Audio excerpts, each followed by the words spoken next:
Hello, comrades. Good evening. Thanks for joining in this heat.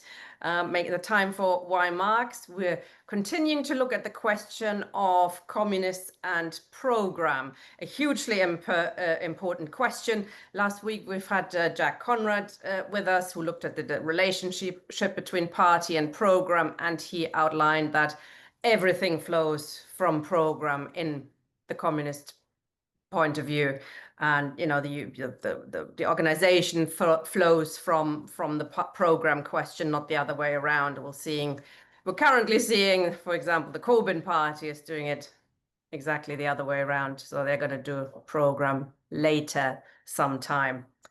Anyway, tonight we're going to look at some of our history again, from the Chartists to the socialist, the SPD's Erfurt program. We're doing this not because, we want to go over everything over and over and again. We have to learn some lessons, clearly. We have to see what maybe worked in our history, what needs updating, and so that we don't keep making the same mistakes over and over again. So there's a lot to be learned from the Chartists, I believe, and the Social Democrats in Germany. And looking at that history is Mike Macnair. He'll be speaking for about 45 minutes, and then, as always, we'll open up for questions and comments from the floor. Over to you. Thanks for joining us, Mike. Thank you, Tina, and for the invitation to speak on this. I should say that I'm speaking to something which broadly I've written an article on about 12 years ago called Program Lessons of Erfurt. I think it's probably worth also adding in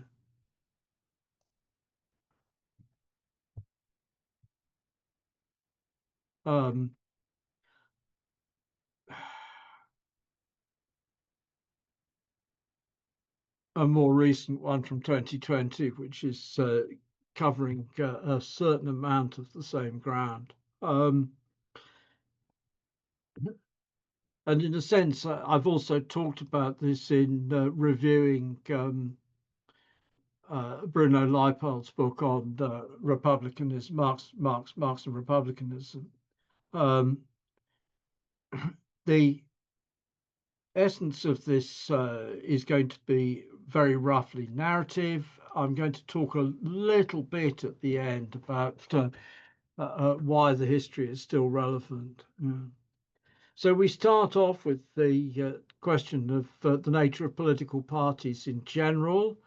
And political parties in general start with the Tory party, which is originally an insult. Tory meant Irish Catholic rebel in the period 1678 to 1683, and the Whig Party, which was also originally an insult. Whig meant Scottish Protestant rebel. So the Tory and Whig parties are the original bourgeois political parties, because the Dutch regents operated a cooptative system and didn't have to run election campaigns, whereas in the English capitalist class, the parliamentary elections had members of the middle classes and in some constituencies of the lower classes able to vote, and they needed to make a relationship. And so we get actually these forms of political parties which take their organizational form in modern sense after the revolution of 1688. Rather, they emerged before the revolution of 1688. The Whigs are the party which becomes, as it were, the principal leading party of the revolution. The Tories are the monarchist party, but then after 1688 you get a pro-revolutionary wing of the Tories, and the counter-revolutionary wing of the Tories get to be called Jacobites because they stand for the restoration of the House of Stuart. Okay, so these parties, they have the characteristic that you've got parliamentary caucuses, and quite a lot of historians' work have gone into tracing the actual existence of the Whig and Tory parliamentary caucuses, because a Tory historian in the 1930s, Lewis Namier, argued that they didn't exist, and it's now clearly understood that they did exist. Parliamentary caucuses, Secondly, there's London clubs, and the London clubs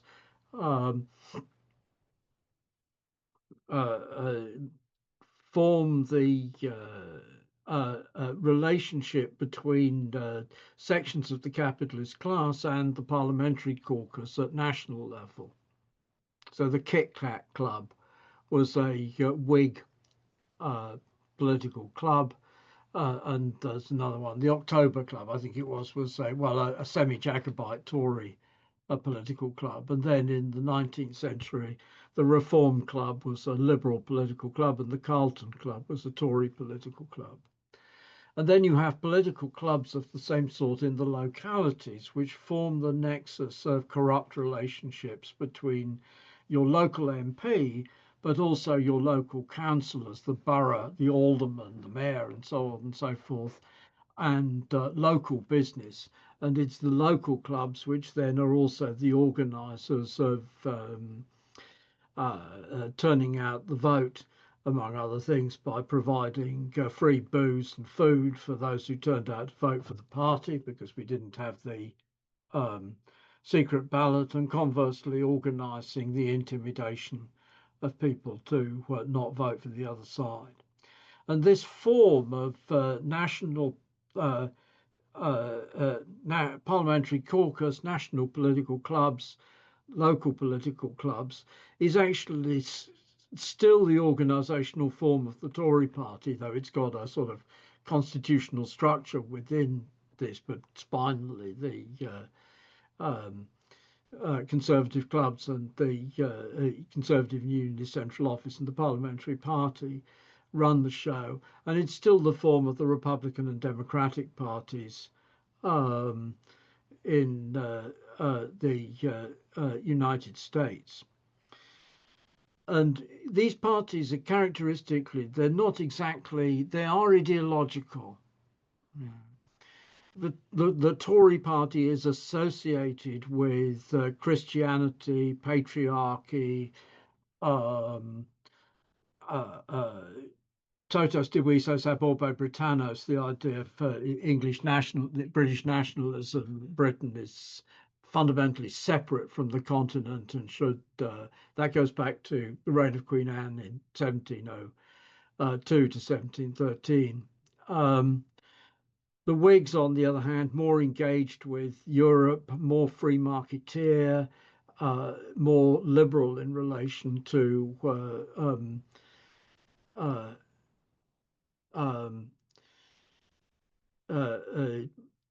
religious choice. They're the party which stands for the toleration of non-Anglicanism, whereas the Tories stood for the enforcement of Anglicanism.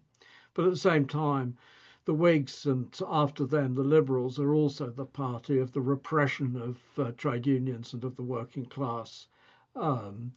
It's under Whig governments that an endless succession of legislation criminalising trade union activity in this industry, that industry, second industry, another industry, fourth industry is passed. It's under Liberal government in the 1830s that the new poor law is introduced to introduce the workhouse and to prevent local governments providing health services to people without putting them into the workhouse. Okay, so then these are the nature of the big bourgeois political parties. They have these vague general politics, but no very definite political commitments. And indeed, characteristically, they talk a big talk about, so both the Whigs and the Tories talk about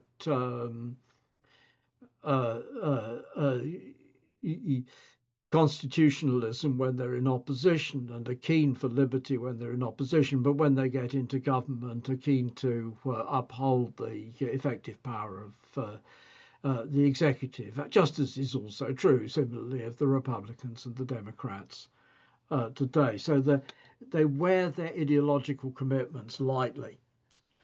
Okay, now the workers' movement in the early 19th century is characterized by the existence of what is called sects or utopian sects. And the nature of these things is, again, they don't have program as such, but somebody writes a long theoretical book. And so we have parties which are groups which are organized around the supporters of this long theoretical book. So Painites were the guys who organized around the ideas of Thomas Paine's common sense. Spenceans organized around Thomas Spence's conception of communism. In the 1830s and 40s, we got Owenites based on Robert Owen's cooperativism. In France, Saint-Simonians, Fourierists, and from the late 1840s on, Proudhonists. So all of these, the essence of it, we've got a theoretical project, and people come in to support that theoretical project, but it remains the case there's always a whole load of different competing theoretical projects. And that is broken out by the Chartists, who come up with, in 1838, there has been an attempt to organize general strike and mass trade unionism in the early 1830s, which fails. And the Chartists come up with a People's Charter, which is the People's Charter, of course, is the people's version of Magna Carta. It's based on, in that sense, the idea of a charter as foundational. And the People's Charter, 6 points: votes for all men over 21, the secret ballot, no property qualification for MPs, pay for MPs, constituencies of equal size, and annual elections. So actually quite a lot of those are now with us. Annual elections, of course, isn't. And Chartism is it's a platform, and that platform allows it to take off and become an enormous mass, very broad indeed, mass organization through the 1830s and into the 1840s. The bourgeoisie counterattacks, and it counterattacks two sides actually. That the in an instant sense of to try and recapture what's trying to be done is to draw a line between the proletarians on the one hand and the lower middle class supporters of the Charter on the other. And we get the repeal of the Corn Laws, which is the liberals' appeal to the working class to reduce the cost of living by getting rid of agricultural subsidies.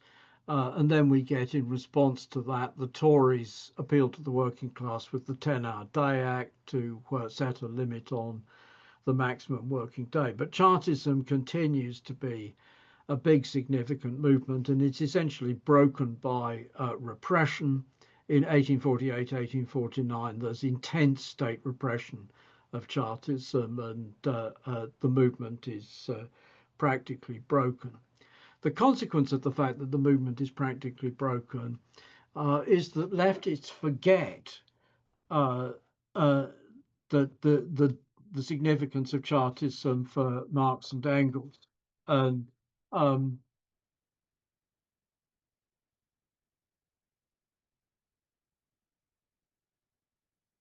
in fact, Engels does comment on this in Socialism, Utopian and Scientific. And in 1846,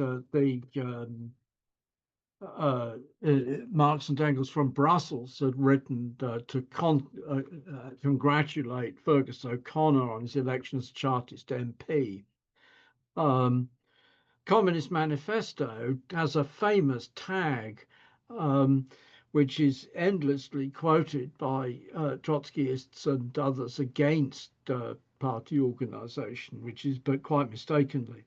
The communists are distinguished from the other working class parties by this only: one, in the national struggles of the proletarians of different countries, they point out and bring to the front the common interests of the entire proletariat, independently of all nationality. Two, in the various stages of development which the struggle of the working class against the bourgeoisie has to pass through, they always and everywhere represent the interests of the movement as a whole. That last sentence is almost invariably misread. The movement is in this text is a Hegelianism, and it means the historical movement, the historical process which passes from capitalism to the dictatorship of the proletariat, or from localized class struggles to trade unions, from trade unions to political parties, and from political parties to the dictatorship of the proletariat. But also equally, what's meant by, quote, the other working class parties? The answer is, in fact, that it means just the Chartists and the American equivalent of the Chartists, the agrarian reformers. None of the other European leftist movements, not even Louis Blanc's La Réforme, which the Marxists were relatively close to by comparison with the Proudhonists. None of the others are characterized as working class parties. What they mean by working class parties, a party like the Chartists, that is to say, one which aims or organizes on a programmatic basis and aims for political power. And it's this character of the fact that the Communist League is in substance a ginger group within Anglo-American Chartism, which gives the shape that it has to the manifesto. Okay, part of this comes from the fact that Engels originally set out to write, quote, a communist catechism, which would be something slightly different. And part of it comes from the fact that Marx was the Communist League guys were in deep polemical engagement with Giuseppe Mazzini, Italian quote Democrat unquote. I say quote Democrat unquote because he was for universal suffrage, but he was also for universal suffrage with the right to elect only members of the great and the good, the aristocratic, and when he set up Roman Republic in the course of 1848, it was ruled by triumvirs, three men, a magistracy of three men, copied from the triumvirate of Caesar, Pompey, and Crassus in the 50s BC, and that of Octavian, Antony, and Lepidus in the 40s to 30s BC. Okay, so the this character of the Communist Manifesto is not reflected when the communists come to set up the demand in 1848, once the revolution breaks out, the demands of the Communist Party in Germany. The demands of the Communist Party in Germany, signed off by Marx, Schapper, Bauer, Engels, Moll, and Wolff, 17 short points. The whole of Germany should be declared a single indivisible republic. Male suffrage from the age of 21. Representatives to be paid. Universal arming of the people. Legal services to be free of charge. Abolition of feudal obligations. Princely and other feudal estates together with mines, etc., to become state property.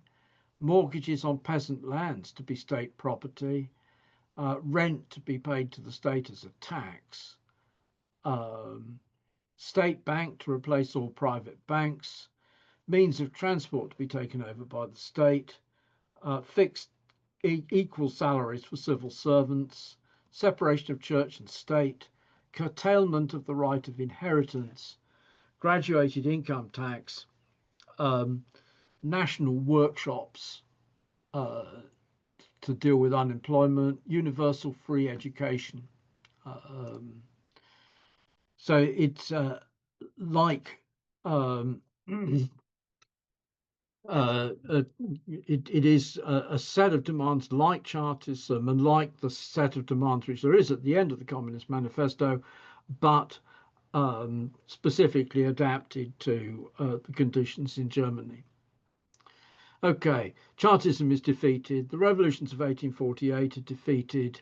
The workers' movement retreats dramatically, though there continues to be um, uh,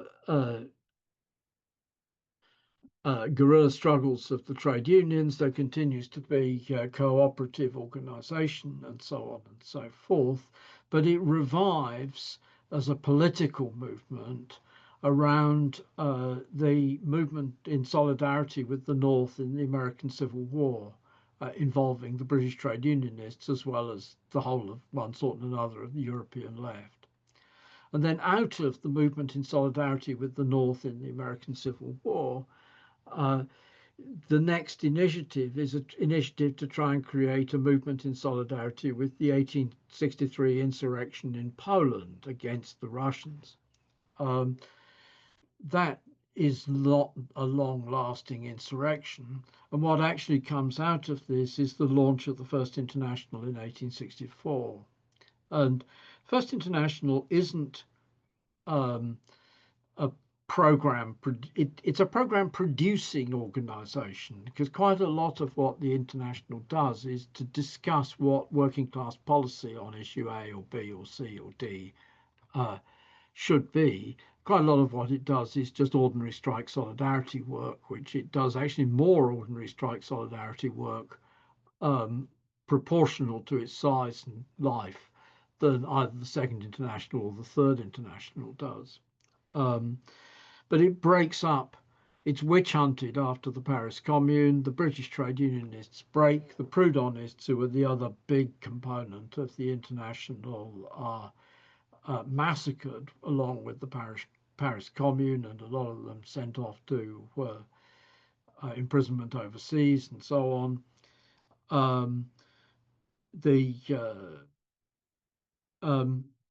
And there's a split between the Marxists on the one hand and the Bakuninists on the other about the question, should the working class intervene in elections? The Bakuninists argue that the working class should not intervene in elections, and going along with that, it's wrong to raise high political demands on high political questions. You have to focus on the social and on the general strike, and so on. In parallel, we've got two projects going on in Germany. The Lassallians, ADAV, General Association of German Workers, launched in 1863. It's sort of an odd organization because the actual program of the Lassallians is a document called the Open Letter, written by Ferdinand Lassalle to guys from the German trade union movement who'd come to him for advice on what trade unionists should do in politics. And so it's in that sense, the Lassallian, the ADAV, because the platform of the ADAV is a long pamphlet written by Lassalle, the Lassallians are like the Owenites or the Spenceans or the Fourierists and so on and so forth. It's an intermediate because what Lassalle argues the working class should do is first fight for universal suffrage, and then once you've got in universal suffrage, fight for state support for cooperatives. And state support for cooperatives will enable the end of exploitation as cooperatives replace capitalism. There's a history, which I have actually also written about, of the emergence of the alternative position, which is the Eisenach Party, which starts with Wilhelm Liebknecht joining the Lassallian organization, returning to Germany from working with Marx, joining the Lassallian organization, and arguing against Lassalle's friendly policy towards the conservative Prime Minister Bismarck, because because Lassalle's view was that the main enemy is the bourgeoisie, and therefore the conservative landed aristocracy and the monarchy are a legitimate ally against the capitalist employers.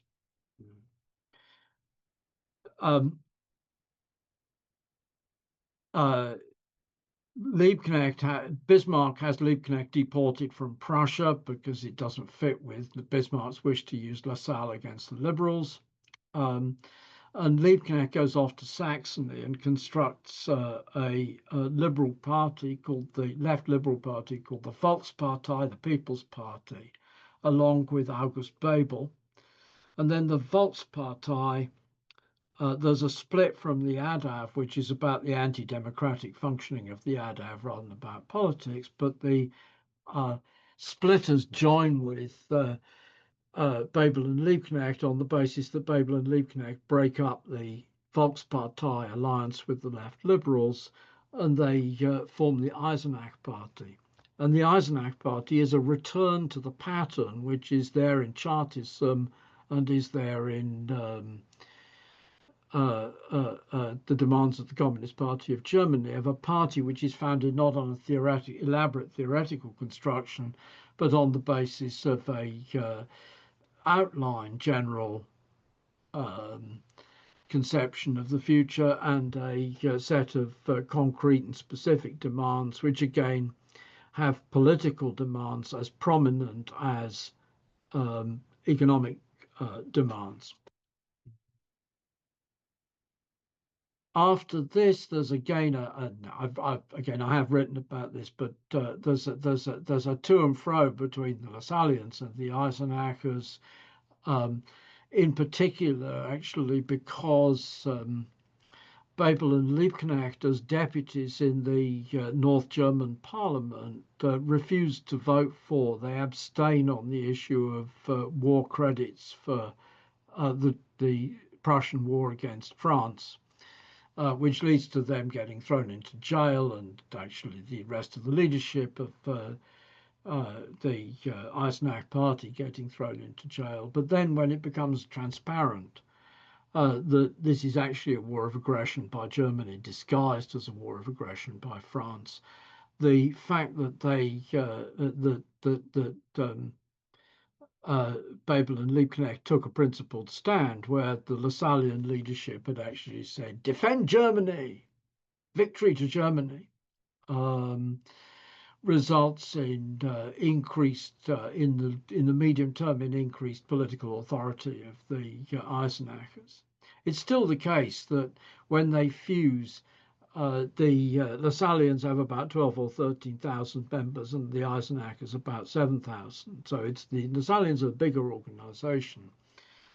And the Gotha program, which is the program of the fusion in 1875, contains, as in fact the Eisenach program does, extensive concessions to Lassalle's theory of state-backed cooperatives, and also to Lassalle's nationalism, which was Marx and Engels. One of Marx and Engels' sharpest criticisms of Lassalle was that he was not an internationalist, and that the Lassallean organization didn't back the First International. And the upshot at the end of the day, 1875, they fuse on the basis of the Gotha program. It's got major concessions to the Lassallians, but at the same time, it also has the character of the Eisenach program. It's got a series of democratic demands and a limited series of economic demands. It's a program of the same sort as demands of the Communist Party of Germany and the 6 points of the Charter. In that sense, it's that sort of a program. So that the Lassallians have massively conceded to Bebel and Liebknecht have made ideological concessions to the Lassallians, but the Lassallians have made utterly fundamental concession. Instead of this being a party based on the theory of Lassalle, it's become a party based on a short summary political program. And then we get, in spite of Marx and Engels' criticisms of the democratic elements in the Gotha program, as they say, is just a repeat of the standard liberal stuff. That, incidentally, is in Marx's plagiarized from Bakunin's critique of the Eisenach program. It's fair enough to plagiarize Bakunin's critique of the Eisenach program because this stuff was in the Eisenach program. But at the same time, when Marx comes with Lafargue and Guesde to draft the program of the Parti Ouvrier, the French Workers' Party, in 1880, we get a short preamble by Marx which states the fundamental general aims of communism. I think it's still brilliant, frankly, still better than an awful lot of modern statements of the general aims of socialism or communism.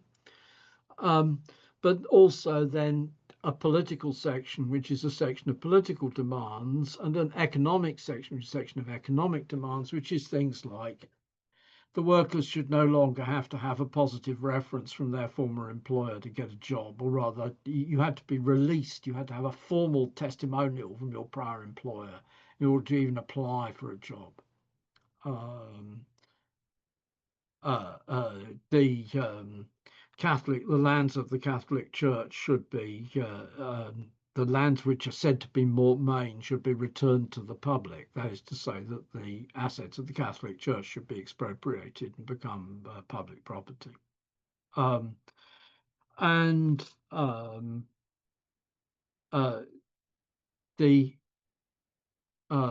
program of the Parti Ouvrier, the preamble of the program of the Parti Ouvrier is then expanded somewhat to form the first part of the Heinfeld program.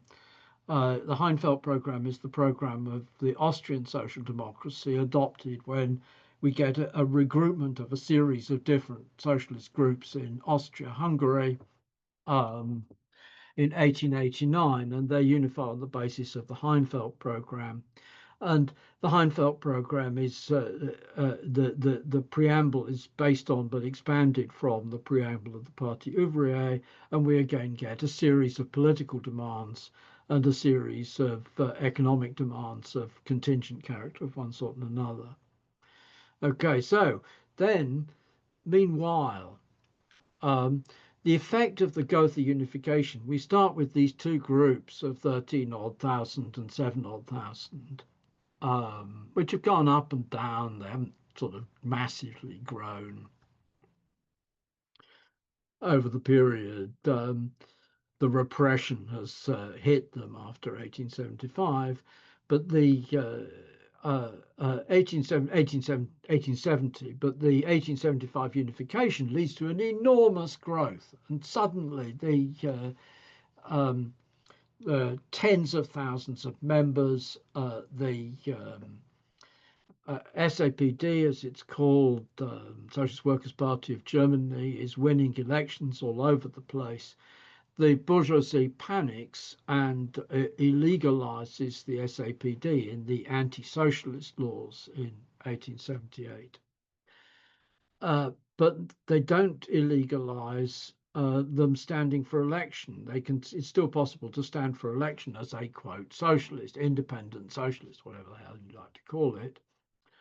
And they SAPD guys continue to organize through printing a newspaper in Switzerland and smuggling it into the country through Vertrauensmänner, trusted men who are appointed by the party leadership to do the clandestine work of smuggling the stuff into the country.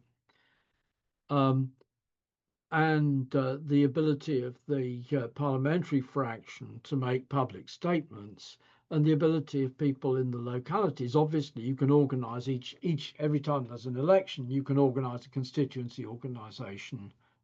You're allowed to organize constituency organizations to campaign, but you're not allowed to organize more extensively than that.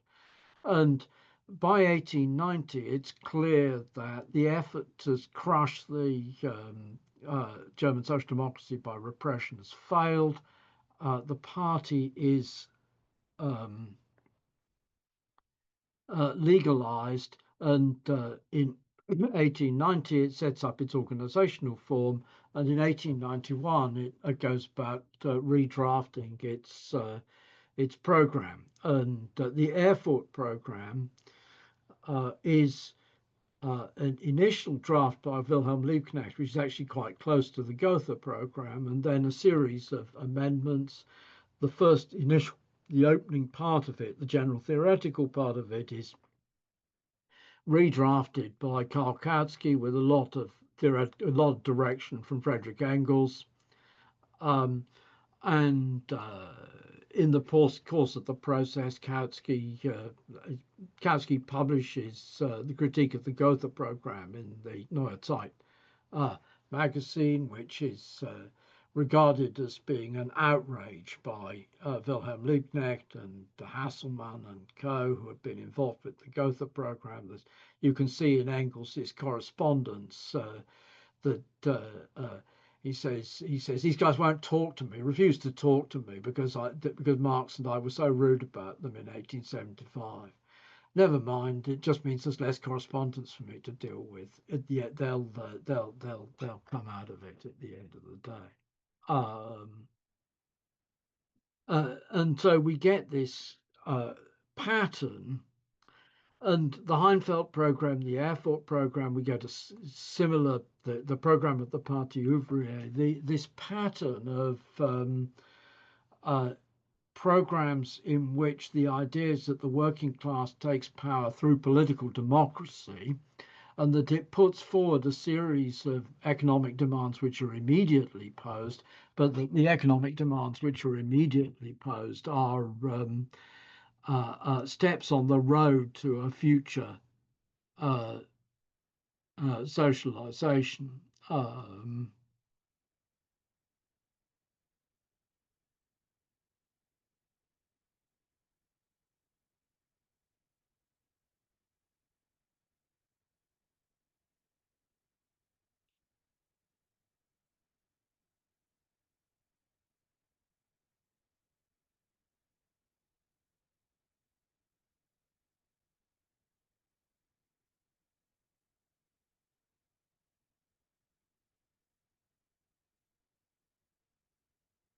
Steps on the road to a future socialization, and the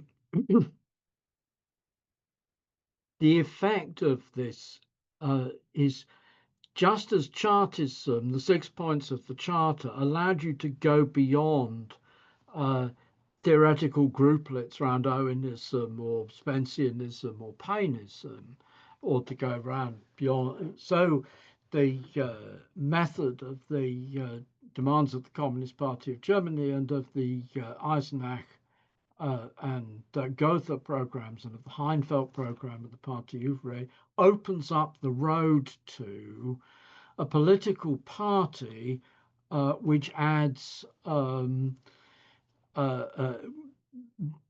something beyond, which offers an alternative legitimacy to the claims of the capitalist state to legitimacy in a way in which trade unions and cooperatives on their own don't. And it is also because it's founded on a set of fairly short concrete demands, a general perspective and a set of fairly short concrete demands. It's possible to have a party on the basis of the acceptance of the program. It doesn't have to be Marxism, Leninism, Mao Zedong thought, because Marxism, Leninism, Mao Zedong thought is in reality a thing of the same sort as Lassalleanism and as the same sort as Owenism and Spenceanism and so on, and just as true of Cliffism. It's the cult, all of these forms of the cult of the personality. Why do we need this is step two. I'm not going to say very much because I've spent more time than I meant to, but at the end of the day, the working class needs to take political power. To take political power requires that the soldiers should cease to, usually the police officers usually run away because they made themselves so unpopular that they relatively only a small minority, like the guy Rovio who protected Lenin in July 1917. Only a small minority of police officers carry on, but the army has to turn their weapons on their officers. As long as the army isn't turning their weapons, as long as the army remains core, the loyalty of the army to the existing constitution continues. The capitalist state retains control, and the capitalists, we've seen this actually very clearly in Egypt in the Arab Spring. The intact character of the capitalist army meant that however many people there were on the street and however much mobilization and enthusiasm and so on and so forth, the army can take back power. And the same is true, of course, of the difference between Russia in 1917, where the loyalty of the army to the state was destroyed, and Germany in 1819, where the Hindenburg-Ludendorff the German High Command were able to keep the Western Front and Eastern Front, although the garrison troops went over to the revolution in Berlin and Kiel and so on. The Western Front and Eastern Front armies remained loyal to their high commands. And the absence of disloyalty, of the creation of disloyalty among the armed forces to the high commands, means that you can't, the working class can't take power. The working class needs its own armed forces loyal to it. In order to do that, it needs its own constitutional conceptions, which are sufficiently attractive to broad masses that they can reach into and undermine the loyalty of the soldiers to the bureaucrats and so on and so forth to the existing state constitution. It's that democratic, it's the democracy first conception, which is clearly Marx's conception, which enables the possibility of levering apart and breaking up the state apparatus and the working class taking political power. Conversely, however, suppose we have Soviets, workers' councils, and run by a bureaucratic. Suppose we have workers' councils run by a political party which is loyal to the capitalist class. That's the situation in Germany in 1919, and indeed in Austria in 1919. The guys running the councils restore the power of the capitalist class. Suppose we have Soviets run by a bureaucratic party which is bureaucratic centralist, which breaks with, as the Bolsheviks did in 1918, broke with the principles of revolutionary democracy, not by the fact that they forced through the Treaty of Brest-Litovsk as a minority, which is legitimate emergency decision making, but by the fact that at the 1919 Congress of Bolshevik Party and in the first and in second Congress of Comintern, they theorized minority dictatorship as being the natural form of dictatorship of the proletariat. By doing that, they created political parties which were incapable of breaking up the state, except in the case where there's a mass peasant, where what you've actually got is a country which is predominant peasant country, and you can win by prolonged People's War, which in a sense is what happened in 1918 to 21 in the Russian Civil War, that the Bolsheviks put themselves at the head of the peasantry as a collective Bonaparte, but far more clearly true of the Vietnamese Communist Party, of the Chinese Communist Party, of the Vietnamese Communist Party, and so on, down to actually until rather recently the Nepali Communist Party. But we haven't got these peasant majority countries with pre-capitalist states. Pretty hard to find relevant ones these days. And the working class as a class needs political democracy. It needs political democracy in order to do effective planning. It needs political democracy in order to hold the state bureaucracy in subordination. The idea that the existence of Soviet substitutes for that is an illusion. So that Erfurt, the programmatic frame of Erfurt, is the programmatic frame which enabled there to be Bolshevism, but also actually all the mass communist parties. It's not the ideas of Luxembourg and the German left, which were the basis of that. That's all. Thank you very much, Mike. Very much. There's quite a lot in that introduction. So thank you very much. Comrades, if you have any questions or comments, please click raise hand and I can make you a panelist. A few questions now to you to get the ball rolling. So you outlined through all these different programs that they had different lengths, they had different purposes, were put together by different sets of peoples, but they had always like a political part of it as well as an economic part, and often started with saying what we actually want, where we're going to, i.e. a maximum part. How do you compare that to what much of the left is doing today, and why do you think much of the left does not seem to have any interest in learning the lessons from that? Do they use 1914, the collapse of the international, into nationalism and in the breakout of the war? Is that a reason? Is the minimum maximum program dismissed for that reason? And do you think that holds up, or is it?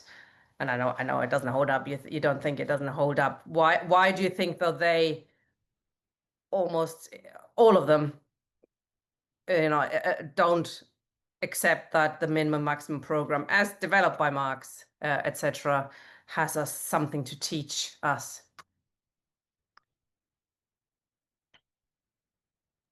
I'm going to go as quickly as possible.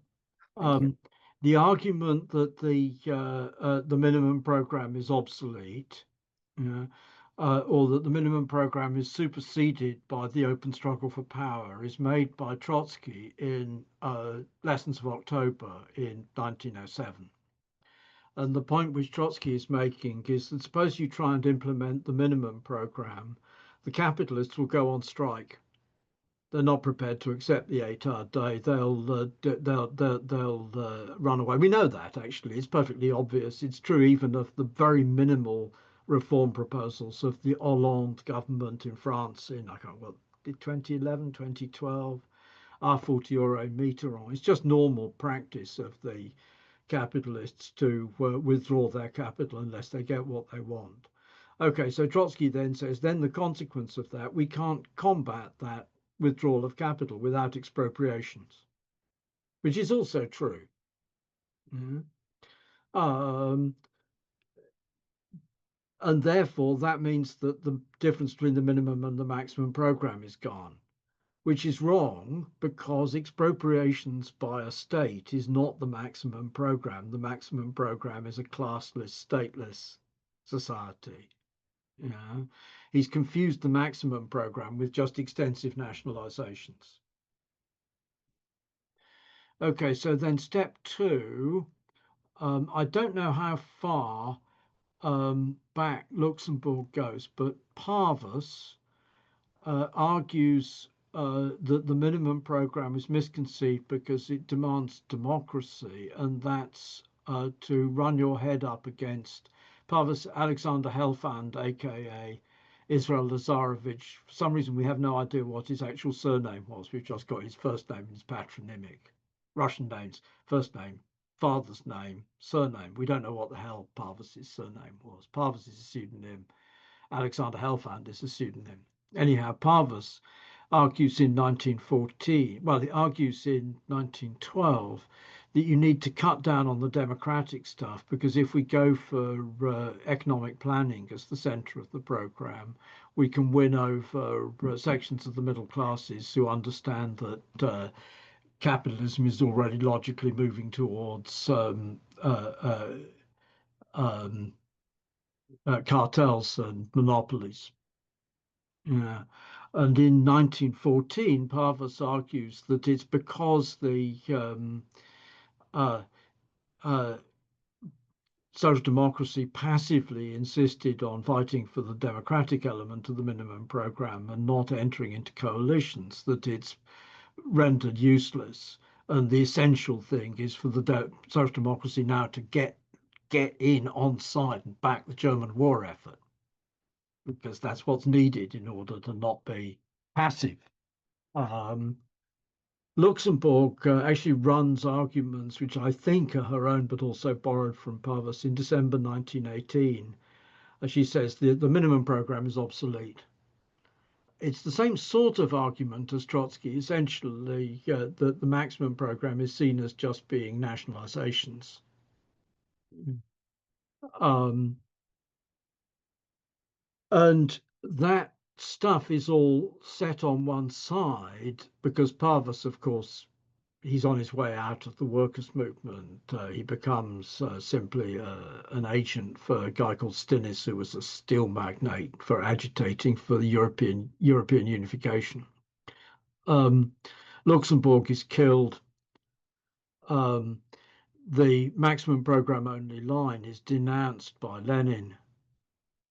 And is sort of seen as being connected with the ultra-leftism of the Spartakists in January 1919 and of the 1921 March action. Because certainly the guys who argued for the March action, like Lukács and Ruth Fischer, and that tendency, argued that the minimum program is obsolete and superseded, and so on and so forth. Then, okay, this may seem to be this is just a German story. It is actually partly a Russian story because Bukharin and his co-thinkers in the left communists argued that the minimum program is superseded. And that then comes up in the Fourth Congress of Comintern, that the minimum program, the argument is the minimum program is superseded, results in the Russian delegation is split over arguments that we should use a minimum program made by Thalheimer and others in Germany. And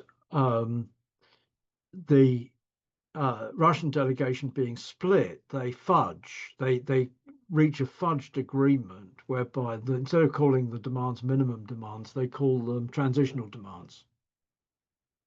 And it's this fudge in 1922, which is inherited by the Trotskyists. It's obscured in the first place because Bukharin in the draft program for the Sixth Congress of Comintern gave the transitional program a completely different meaning, which is a program for workers' economy, mixed economy under a workers' dictatorship. In any case, the point is that the German stuff then gets resurfaced. There's a whole series of guys, Peter Nettel, Leonard Shapiro, Karl Schorska, Leo Valiani. There are others who are MI6 or OSS in the late 1940s, who appear in the academy in the 1950s and 1960s, arguing that the truth about Germany was that the only real option was the choice between the argument of Bernstein for coalitionism and reformism and the arguments of Luxembourg, which were romantic but doomed. And equally said Trotsky's romantic but doomed. The only realistic choice is therefore Bernsteinism.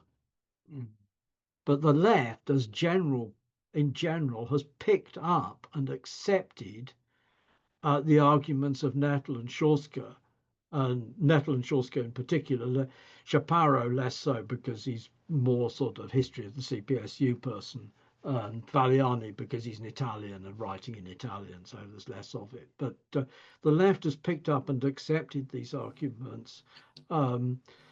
And what we get out of it actually is, quote, transitional method as an alternative to having a program. And indeed, Tony Cliff actually argues explicitly you shouldn't have a program.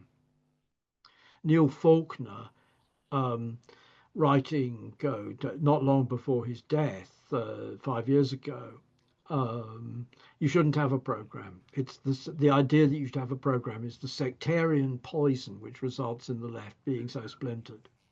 Could you then quickly define what's in the minimum program, what's the maximum program? Well, the maximum program is the general aim of communism, the aim of getting beyond class society, getting beyond the state, collective action. The minimum program is, in the first place, a set of political demands which would have the effect, or believed to have the effect, that this would amount to the overthrow of the capitalist state, that if the whole of it is put into effect, you'd overthrow the capitalist state, and the working class would take political power. But at the same time, there's also a set of economic demands.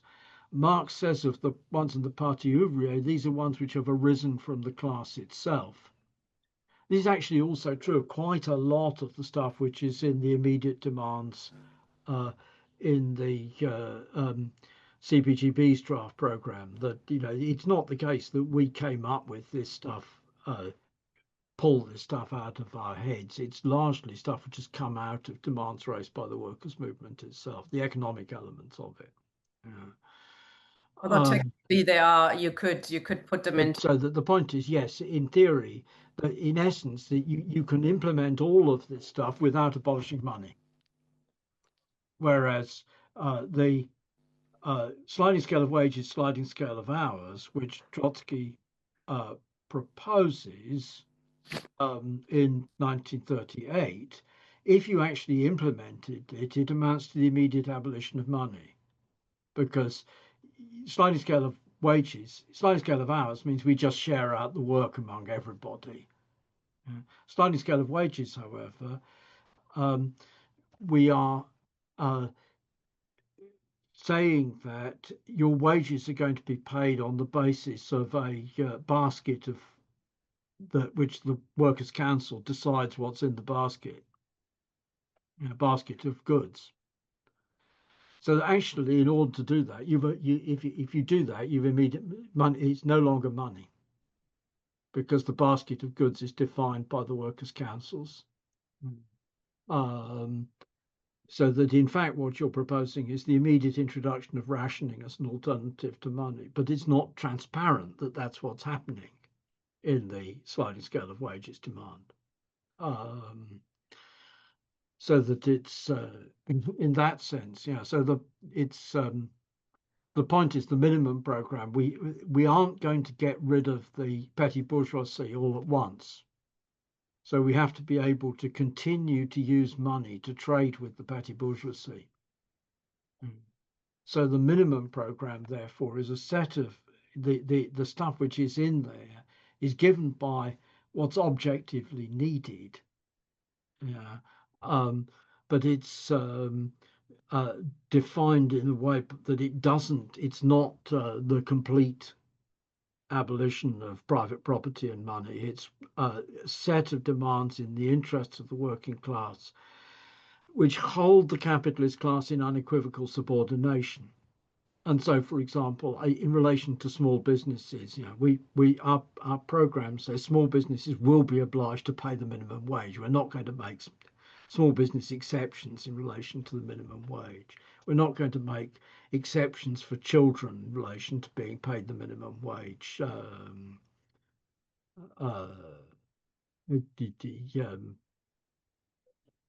or working hours. So there's a young woman who I taught when I was at Leeds who had problems with her time at uni because she had to work in her parents' newsagents every day for god awful hours. So that sort of, it's the imposition of the interests of the working class, holding the interests of the capitalist class and also the interests of state bureaucracy and subordination, thereby creating the conditions for moving beyond that towards the general goal, which it gets rid of the state and the whole lot of it. That's it. Thank you, Mike. Satish, please. Hello, hello, Mike. I hope you can hear me. What I was going to ask you is if you could give a little information about earlier struggles of the working class, such as Luddism, the Blanketeers, the swing riots in particular, as the 1830s, which the swing riots were in, was a particularly militant decade in British history, and also referred to what happened after the swing riots, i.e. the Merthyr Rising during it, and the Newport Rising, the Rebecca riots, and that actually led into Chartism. So it's all part of a big struggle, and the reaction to them, to these things, and how or if Marx and Engels opposed such grave injustices as happened in the Merthyr Rising to Dick Penderyn, where 11,000 people marched in support of him to oppose the plan to execute him. It didn't succeed. He was executed, and he clearly shouldn't have been. There was also massive transportation of the working class, which happened in all of these struggles, and that there were similar issues over the swing riots. So I was just wondering if you knew whether Marx and Engels in particular had actually said anything about this. Thank you. Mike, do you want to take want me to take somebody else, or do you want to answer this? You're muted, sorry. Sorry, Mike, you're muted. I didn't catch that. Yeah, I'll take somebody else because that's a shortage point. Then I'll come back. Okay. After one or two more. Rafal, please. Hello. Thank you for the talk, Mike and Tina. I'd like to hear Mike expand on the question of the minimum program demand for a popular militia, since he raised the question of the necessity of ensuring the loyalty, at least a section of the army, of dividing the army. Obviously, that is an essential question for the working class to be able to take power. But that is difficult with a professional military as we have in Britain at the moment. It's easier when you have a conscripted army with more general cross-section of the population, including the working class, represented in it. That's much more fertile ground for a communist party. But since presumably we can't implement, there's little chance of implementing a popular militia until the Communist Party does in some way come into power, whether that's in a coalition on the basis of the minimum program or winning a majority. How does the Communist Party go about winning the loyalty of the army before a popular militia? You know, in history, we've seen Communist parties form military organizations, the Tudeh in Iran, the PDPA in Afghanistan, who actually did it successfully. To some extent, the Portuguese Communist Party and the MFA. So yes, I'd like to hear your thoughts on the popular militia and the question of the army. Thank you. Good question. Mike, I wonder when you're answering that, also the question of the state within a state, which you sort of briefly mentioned as a key objective for the Social Democrats in building up our own democratic structures, our own democratic organizations. I wonder if you could touch upon that as well within the question of the army. You did mention them together in your introduction. I suggest you come in now, and then we have a couple more people. Okay, Satish, this stuff, there's a long fucking history of this. The first anti-union legislation is the Confederacies of Masons Act, 1425. And all through the 18th century, there's a massive succession of anti-union laws of one sort and another.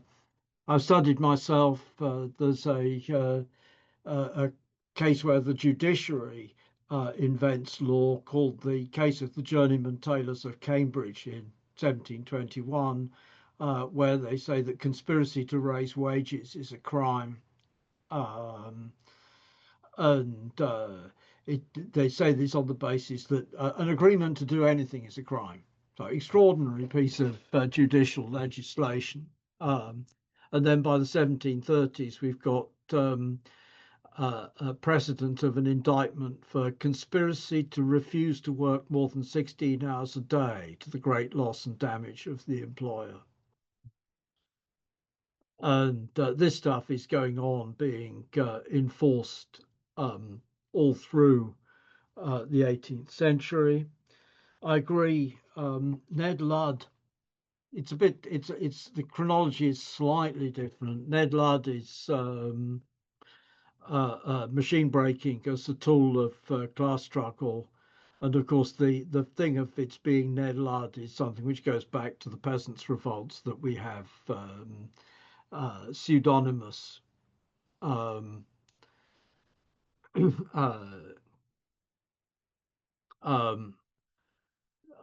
It's pseudonymous leaders.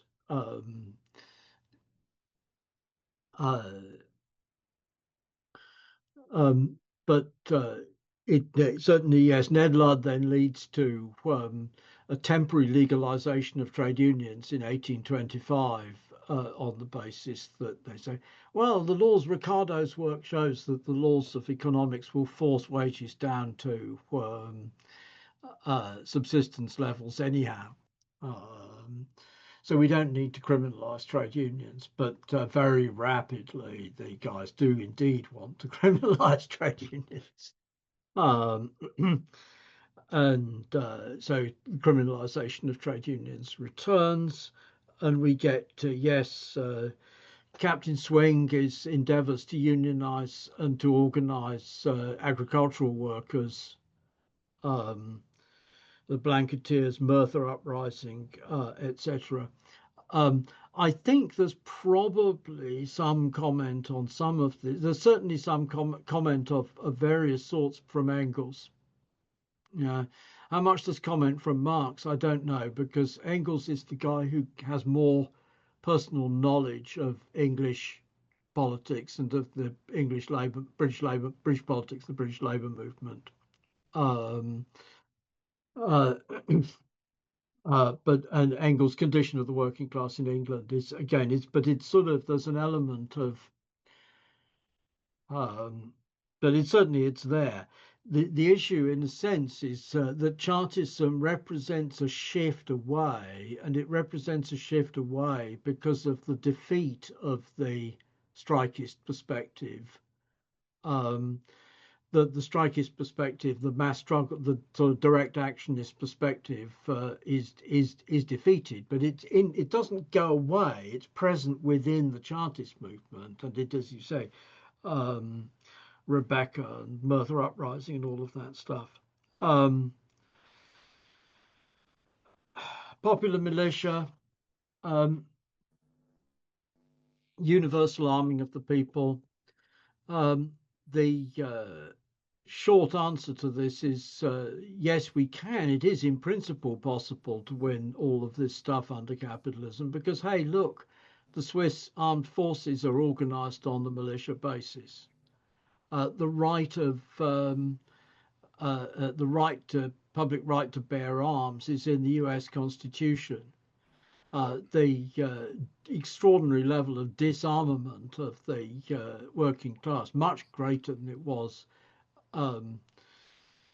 in the 19th century, is product of firearms legislation, which was originally introduced against the workers' movement, because of the Bolshevik threat in the 1920s.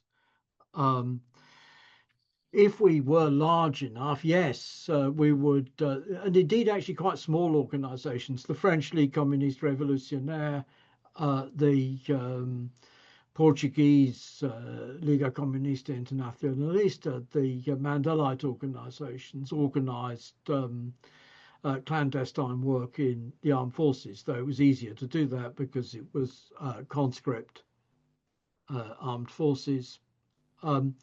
It's primarily a question of creating enough of a political climate that the political climate reaches into even a volunteer armed forces. And if the political climate reaches into the armed forces, then you're going to get the issue of the soldiers refusing to obey their orders is going to begin to show up, but also people beginning to organize. We can see it actually in another example, the anti-war movement in the anti-Vietnam War movement in the United States. The United States, at the end of the day, pulled troops out of Vietnam and went for Vietnamization because its armed forces were falling apart due to the level of class conflict and racial conflict within the armed forces as a result of the strength of the workers' movement. So the demand for a popular militia is our political alternative to professional and universal military training. Again, it's sort of, I went to bourgeois public school, and this is in the 1960s. Everybody had to be in the school cadet force and learn how to shoot. I was taught how to shoot a Longley Enfield 303 and a Bren gun and 9mm pistol and other such kit, and do various stuff of this sort. And you had to actually specifically opt out on conscientious grounds if you didn't want to do that. So nothing to stop. This is Engels's project, was that there should be universal military training in schools. If the bourgeoisie can do universal military training in schools for the upper classes, don't see why we can't fight for universal military training in schools more generally. State within a state. This is it's actually a characterization, negative characterization of the SPD and of the PCI, Italian Communist Party, at the time when they weren't fully reformistized, as it were. And the point being simply that it's not the business of the party. The party needs to build up not just a party. It's not just a political action. The party needs to support trade unions, but also to build up cooperatives, workers' cycling, workers' athletics, workers' cycling clubs, workers' music, workers' drama, workers' education, all of these things. Actually, the old CPGB did a fair amount of this sort of work, even though it was a small party. It's only because of the radical syndicalism of the Trotskyists left, that they don't do that sort of work. We, of course, CPGB, were not really in a position to do that sort of work because we're just too small. That's it. Thank you, Mike. Ian, please. If you could switch on your camera. Thank you. Good evening, Mike, and I thoroughly enjoyed the presentation. Greetings from a sunny Durham. How often do you get to say that? Sunny Durham, yeah. A couple of footnotes on the popular militia and so on. As you know, I was in the Army Reserve for 12 years. But what we see in the armed forces across the piece really is a net outflow, that nobody wants to do it. The idea of introducing universal military service, from that point of view, seems somewhat abstract. Of course, under different circumstances, where you've got an overall radicalization of the general population, very different. But there is absolutely, I mean, in a sense, it's almost a relatively moderate suggestion to have universal military service, because after all, I remember once having this discussion, and somebody else came on and said, well, it's not like, you know, rifles and what have you, it's submarines and fighter planes. Who do you think bloody flies them? You know, it's not card-carrying members of the bourgeoisie that fly F-35s. It's ordinary workers who are trained up to do it.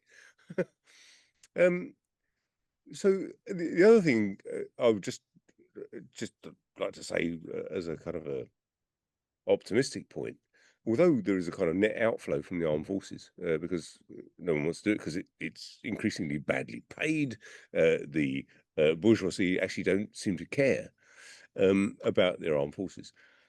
But what we've got now really is a kind of capital intensive armed forces where, for example, flying a drone, skills which of course one learns playing Call of Duty or whatever else, is now an actual part of the service in the British Army. I worked with people who worked for the Royal Artillery, and they were literally doing flying drones, using those skills they learned playing Call of Duty for targeting artillery barrages. So it's quite an extraordinary kind of development. So in a sense, there is a kind of generalizing of certain sorts of military skills. What there isn't is a generalizing of things like how to hold a rifle or whatever. But when you consider the likelihood of a revolutionary struggle taking the form of barricades on the street, it's not very. It's going to take a somewhat different form. What seems to be completely absent certainly in the British left is starting to understand that we might be moving into a position where we are going to have to start thinking about what it will be like to work underground. Because although I don't think, you know, fascism's just around the corner and Trump's going to stamp on everything and all of a sudden the whole world is going to fall apart, I think there may well come a point where even in Britain you might be looking at a situation where the left will have to learn to work underground. And that is something quite different to anything of my generation has known. And I think the sooner we start that, the better. But thank you for an excellent presentation. It's been fascinating. Thank you very much. Thank you, Ian. Ken, please. Right. Thank you very much, Mike, for that presentation. My question is a more general one, and it's across the way in which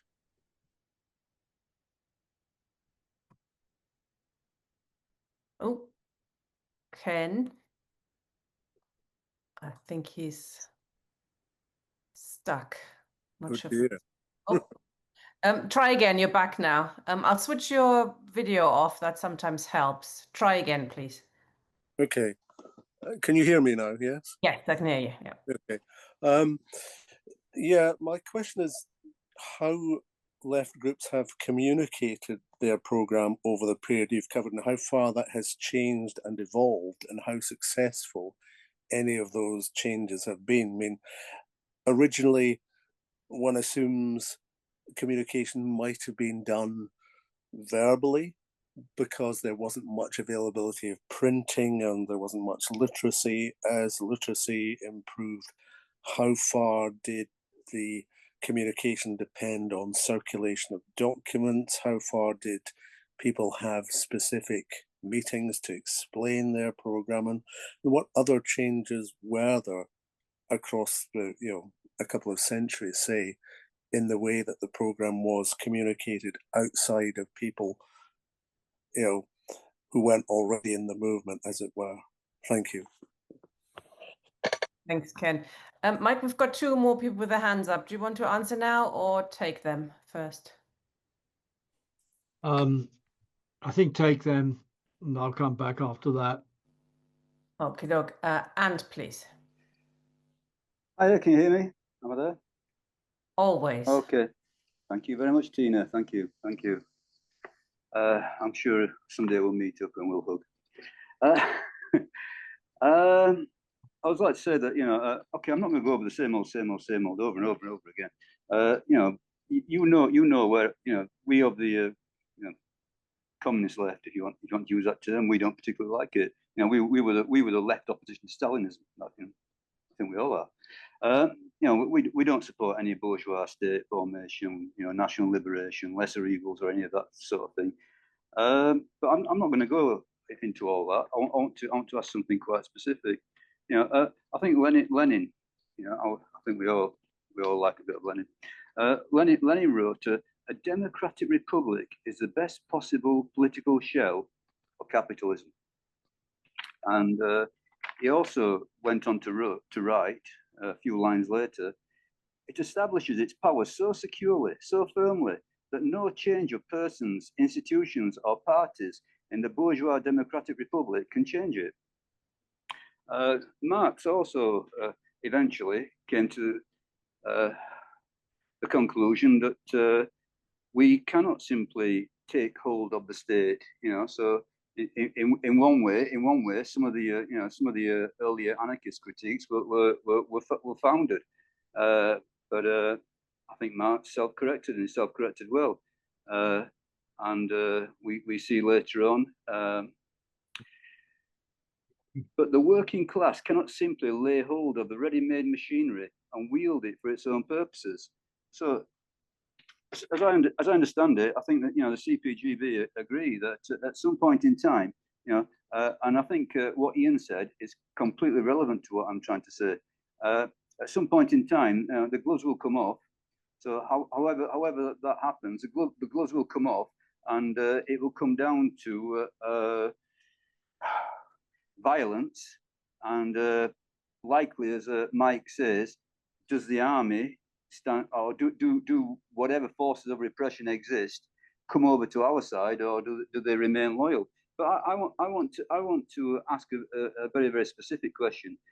What is the foundation for saying that the working class cannot organize and topple capitalism, regardless of the political mask worn by the ruling class dictatorship? I heard from someone, but not of this organization, so I'm going to try and be fair, who were saying that better that the Ukrainians win the war against Russia, and that will establish a democratic republic, and the working class can thereby better organize to overthrow capitalism. But I'm going to argue that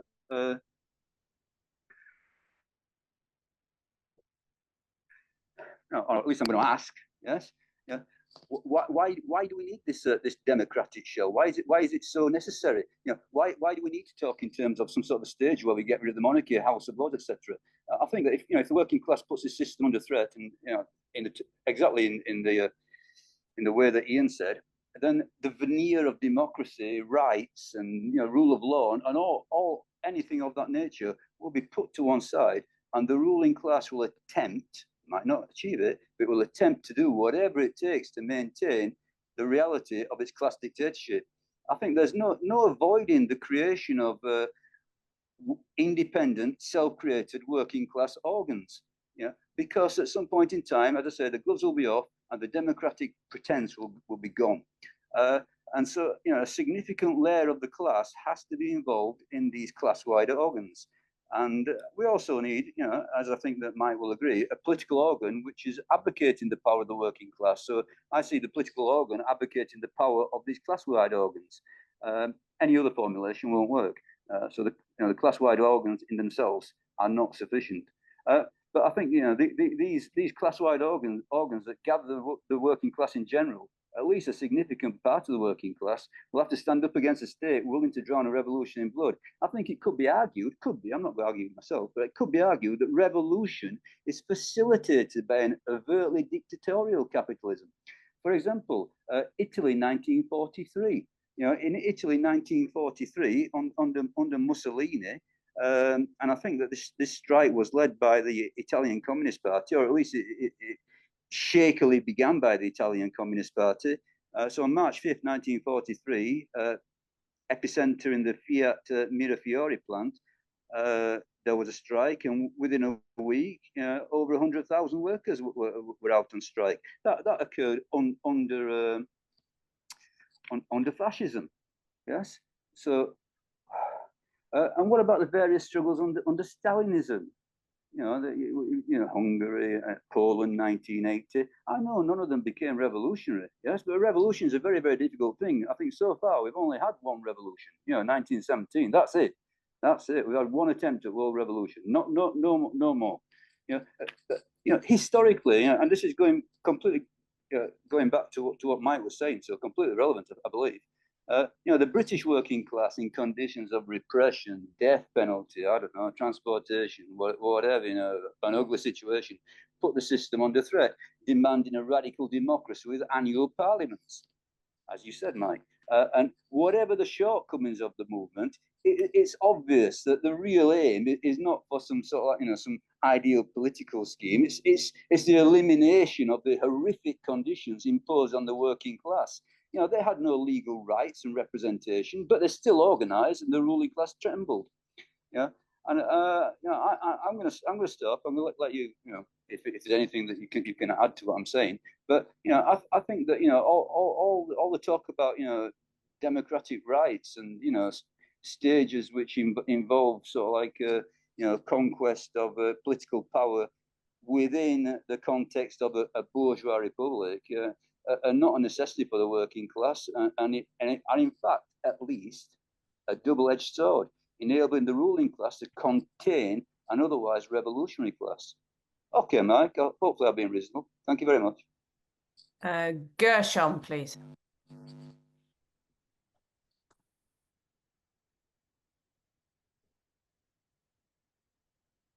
Gershom, can you hear us? Hear me? Oh, yes, there you are. Okay, so very briefly, I wanted to respond to the point on the sliding scale of wages and hours, because this is not the first time that I've seen Mike, I think, make a rather drastic misreading of history. And, Peter Taft or Tony Cliff may have written all sorts of things later. But I just pulled up, for example, a couple articles from the Militant in the 1940s writing about the UAW and their efforts to get the sliding scale of wages adopted, which they viewed were partially successful under Reuther. And I think we should understand this demand basically through the lens of the work they did in the immediately following period. And at this point, this demand was for a cost of living adjustment or escalator clause in union contracts, which was taken up and in fact won by a number of unions. Now, as a whole, the demand is to generalize this and have it throughout society, but I don't think it's anything as bizarre as the abolition of money, even by some backhanded means. It's, when there's mass inflation and this sets workers in motion, that they should call for, in a contract or through legislation or elsewhere, that as inflation rises, so too should wages. And in fact, we have this in many contracts, and we have this in other countries even more so.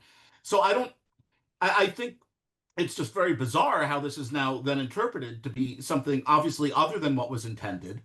And the only way I can understand this criticism is through what were right-wing attacks on this, especially in the 70s, when it was claimed that if wages rose to keep up with inflation, then this would lead to an inflationary spiral and the destruction of the economy. And that's sort of a neoclassical and economics and a sort of neoconservative anti-union thought, which I know cannot be intended. So I just wanted to speak briefly in defense of looking at the original materials from the time of how the demand for a sliding scale of wages was implemented and what people understood it meant, and and encourage folks to realize that I doubt the UAW under Walter Reuther was calling for the destruction of the monetary economy, even if inadvertently. That just simply cannot be what was intended or how people understood it. Thank you, comrade. Mike, there aren't any other comrades with their hands up, so I suggest you respond to the questions now. Okay. Where are we? Ian. Yes, I largely agree with what you have to say. It's not easy for us to think about how to work underground. The old official party had the KGB come in and sweep the King Street offices because for bugs, because they were regularly bugged by MI5, and we now know from the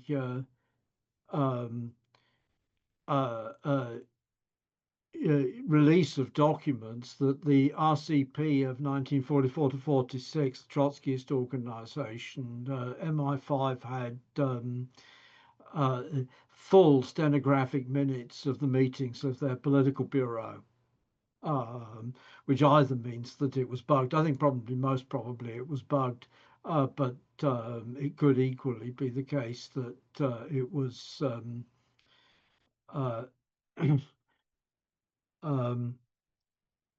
that they had an agent on the political bureau of the RCP. The SWP elaborately operates semi-clandestinity. That they don't publish what's happening at their conference. They don't publish where their conference is happening. But the Spy Cops inquiry showed us that the cops, the special branch, has regular reports of what's happening in the SWP and far left organizations, and again, stenographic reports of what happens at SWP conferences, so that we have to be a bit cautious about if it comes to that we need to work clandestinely. The most fundamental thing is going to be mechanisms to publish overseas and to attempt to smuggle material into the country. It's also going to be necessary to fight hard against arguments for terrorism or urban guerrilla warfare and so on, which seem to be pretty much, not quite invariably, but very commonly, the work of agents provocateurs. And the extent to which we can say equally the head of the Bolsheviks parliamentary delegation was a police spy. But because the Bolsheviks actually made the parliamentary delegation do political work, didn't matter that the guy was a police spy, because he had to actually do political work for the party in order to carry on functioning. Splitting the army question. Engels' argument in Can Europe Disarm in favor of universal military training in schools.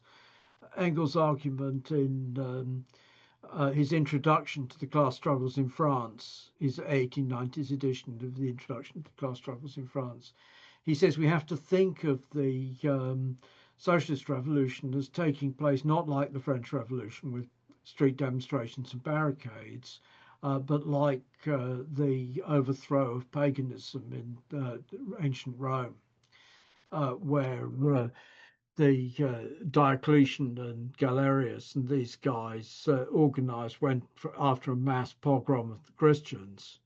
And it turned out to be the case that there were so many Christians in the army that army mutinies brought down the regime. It's on Engels' part a bit of an overstatement, but his essential suggestion. And then the question is, what is the task of politics in clandestinity?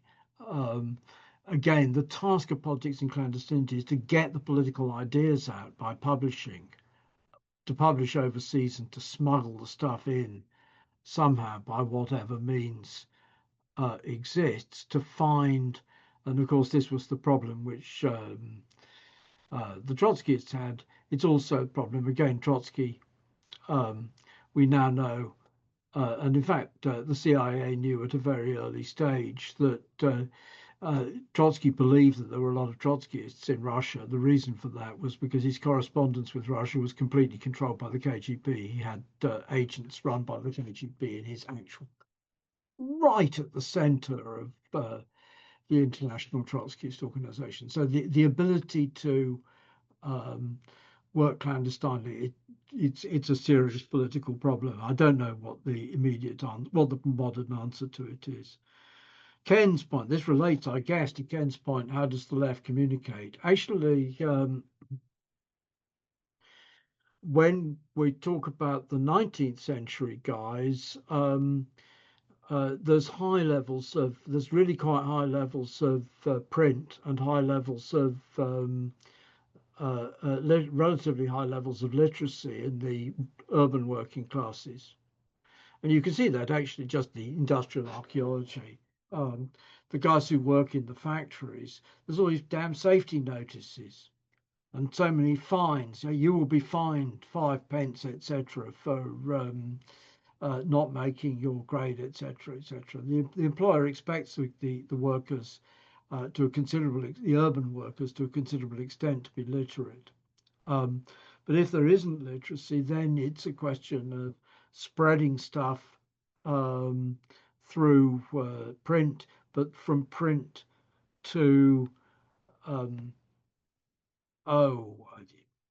the sort of levels of this. When I was back in the Oxford IMG in the 1970s, because I became dissentient on aspects of national politics, I got moved from the student cell into the Cowley cell, and I worked with the Cowley comrades.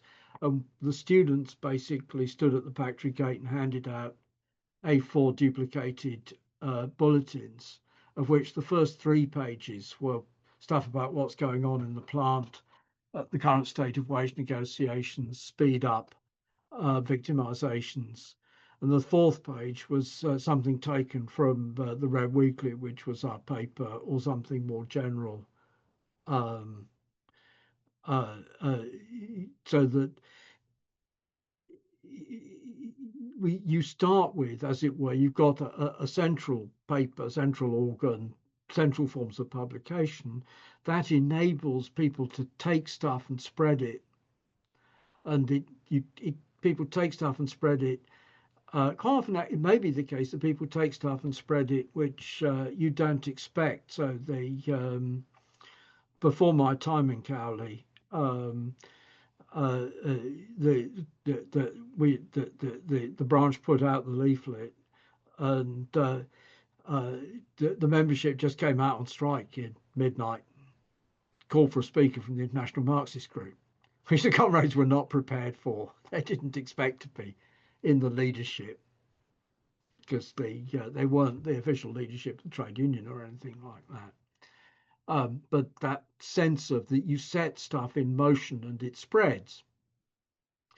I flagged up earlier in this the article which I wrote on this in 2013 has been translated without my anybody asking me into Spanish. and into Indonesian. I don't know how it came to be translated into Indonesian. There's that sense of that you put stuff out, you spread it out, you spread the ideas, and then that comes back to the question of creating the conditions in which the armed forces will split, which is the Engels point. The spread of the ideas, the same with the US anti-war movement. You've got really quite small CPUSA, about 10,000, something like that. 1,500 of the American militant, and the other groups smaller than that. Some of the small Maoist groups. But the idea of the anti-war movement spread out from by not clandestine means, but quite a lot of it's sort of underground. Because the access to the public press and the access of the left in the public press is the United States is significantly worse. And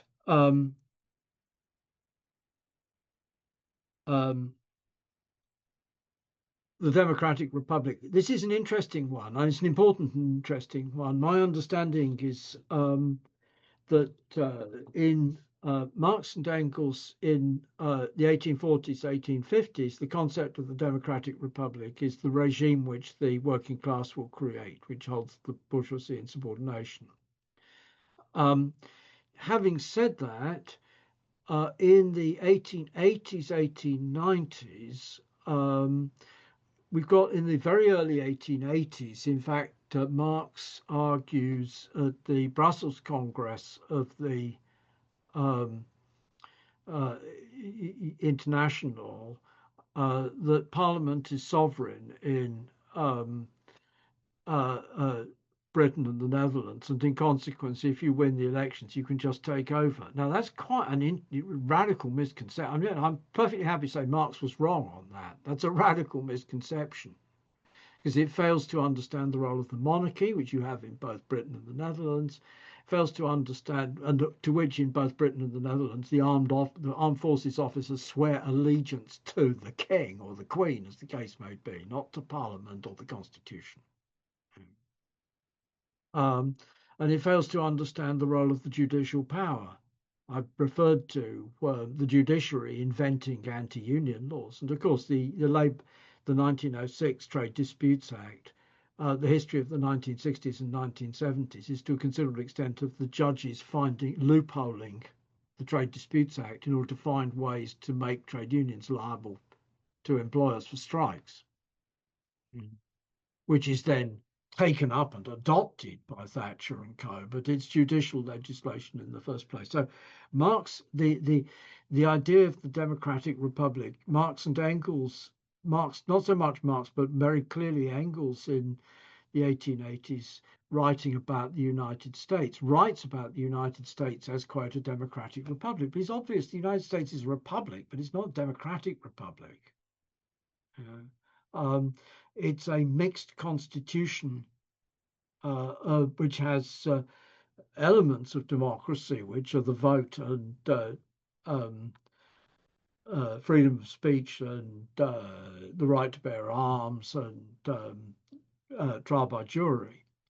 But large elements of aristocracy, which is the judicial power, and elements of monarchy, which is the presidency, the governors of the individual states, the mayors of the individual cities, the police chiefs, all of these things. When you have a one-person officer, directly elected officers, is a form of monarchy. And so there's confusion about the Democratic Republic in the late 19th century, and that's reflected also in Kautsky in the Social Revolution and the Day After the Social Revolution, that there's confusion, that he thinks of the democratic demands as being uncompleted demands of the bourgeois revolution. Excuse me, if you say that these are uncompleted demands of the bourgeois revolution, you're starting to say that Britain and the United States do not have a completed bourgeois revolution. what the fuck do you mean by that? As is just plain bollocks. You know? But then that becomes, it's sort of, okay, so we throw it out because it's all uncompleted demands of the bourgeois revolution. We have to somehow talk about the maximum program in some way, without thinking of a period of transition. Soviets, okay, and we're not going to agree on this. The reality, my understanding of the situation essentially is that the victory of Soviets in Russia is an exceptional case. The reason for this exceptional case is that the Mensheviks and the right SRs, the pro-war parties, created Soviets as an extension of war production committees, which would support the more effective prosecution of the war in 1917, February 1917. And they left these institutions in existence in spite of the fact that the institutions, they didn't want the Tsar back. Nobody wanted the Tsar back. So it was comfortable to say that the soldiers shouldn't obey orders if they're not countersigned by the Soviet. Yeah, that's fine. Not for the revolutionaries, but the consequence of that is that they left these Soviets in existence. They didn't create any other democratic institutions because they expected to. They were afraid that they wouldn't win the votes in them. But the war, we had to win the war first. First win the war, and then we'll provide land reform. First win the war, and then we'll provide political democracy. Soviets incidentally, people are saying in the chat, Soviets first arose spontaneously in 19. That's also not true. The Mensheviks proposed at their conference in 1904 that the workers' movement should create organizations like the British Trades and Labour Councils. And it's the Mensheviks who take the initiative in creating Soviets. Okay, the Petrograd Soviet and some of the other Soviets, the Moscow Soviet, turn into potential dual power organizations. So what I'm saying here is, in fact, orthodox Trotsky. It's Trotsky in Lessons of October in 1923, and it's Trotsky in repeatedly writing on the Spanish Revolution. It's no good fetishizing the slogan of Soviets, because in order for Soviets to exist, they have to be Soviets of the whole class, and they have to include the right wing of the workers' movement. If they don't include the right wing of the workers' movement, they don't have the authority of the whole class. And that's very visible in the Chilean Cordones Industriales. It's very visible in the Workers' Council type formations in Portugal in 1974-76. It's not true of the German and Austrian workers' councils. It do have the right wing in, but the right wing is fully in control, because the right wing cons the workers into voting for Soviets without parties. And the Soviets without parties then turn out to be Soviets which are controlled by the right wing, just as you find you never see an SWP appearing as representative of the SWP. They appear as representative of Unite Against Racism or of We Demand Change or whatever. So the social democracy, and indeed actually the Army Officer Corps, appeared as Soviet representatives of the soldiers, and the right wing of the SDP appeared as representatives of the trade unions, because they controlled the trade unions. And so we have Soviets without parties, which means Soviets without the left wing. So the point is not that we shouldn't have broad mass organizations. The point is not that we should have.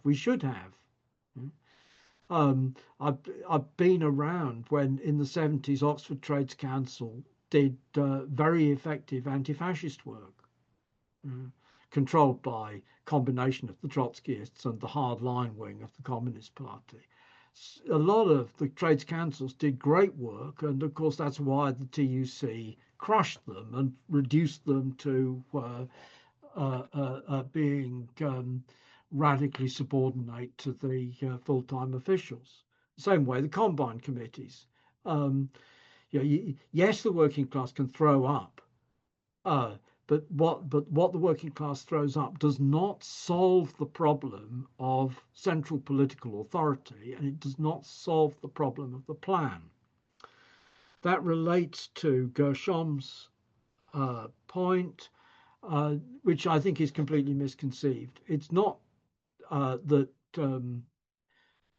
the sliding scale of wages, the Scala Mobile in Italy and escalator clauses in Argentina operated fine. They operated, but the capitalist class controls how fast inflation goes. Yeah? So that the Scala Mobile in Italy and the escalator clauses, and indeed the trade union cost of living increase clauses and so on and so forth, always wind up falling behind the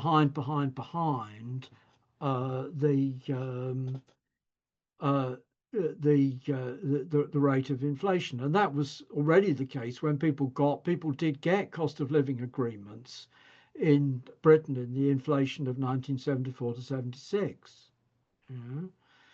And the solution, this is my point, the solution to this, okay, you can't leave the control of the inflation basket in the hands of the capitalist class. Yeah?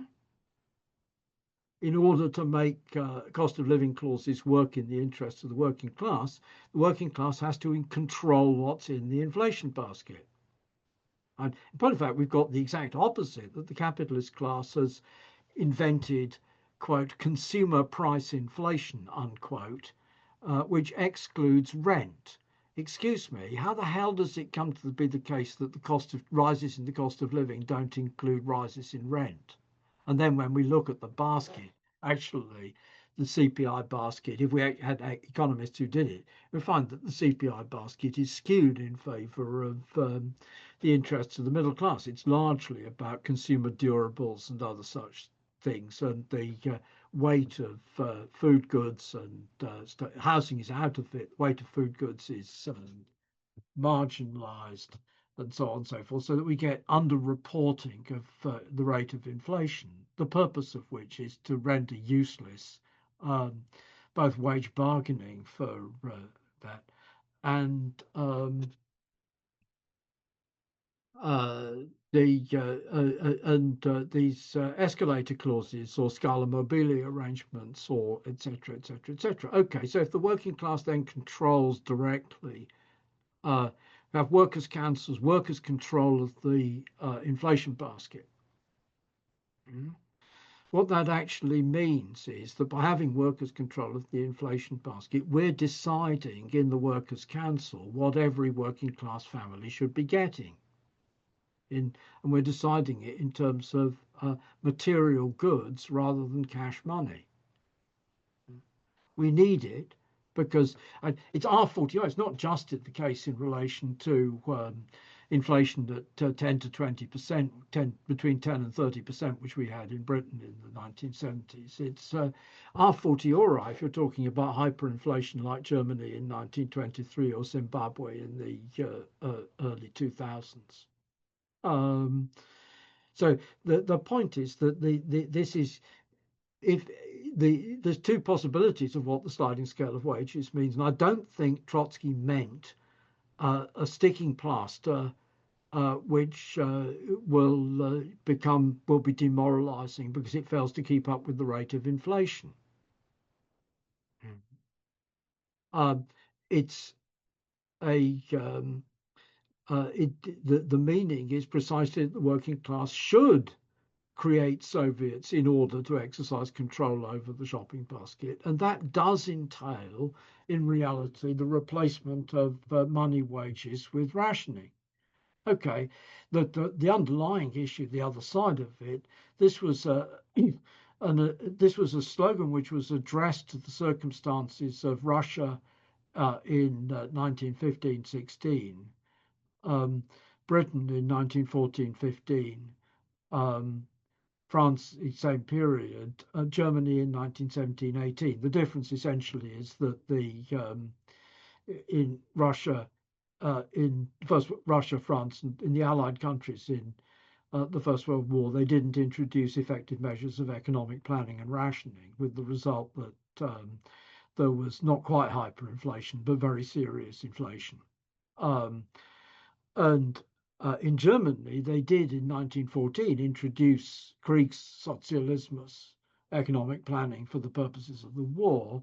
But in 1916, Hindenburg and Ludendorff took over the political government and smashed the planning set up in order to say we have to prioritize weapons, not food, weapons, more weapons. But of course, actually, Napoleon armies march on their stomachs. But I thought equally, industrial workers who produce weapons march on their stomachs as well. So that the Hindenburg-Ludendorff scheme for prioritizing weapons wrecked the German planning system and created in Germany, again, very, very serious inflation. Okay, so Trotsky put that in the centerpiece of the 1938 transitional program because he was expecting that sort of war. The same sort of thing would happen in 1939-45. He was expecting stabilized fronts. He was expecting stabilized fronts in the east as well as in the west very rapidly. Because his analysis of the First World War was that the fluidity of the Eastern Front was attributable to the low level of development of the forces of production. So he expected that the Eastern Front would stabilize like the Western Front, and that the Western Front would stabilize as it had in 1914-18. And there would be economic dislocation, inflation, etc., etc., etc. And in reality, what happened was that everybody introduced directive planning and rationing immediately in September 1939. And there was never a problem of serious inflation in the Second World War because it was all under high levels of directive planning control. So the purchase of the sliding scale demand. It was not just that the sliding scale demand is a demand which leads to war communism. It's which it does. Is it the demands of the economic demands of Trotsky's transitional program for transition from trade union struggles to war communism as it existed in 1918-19 in Russia.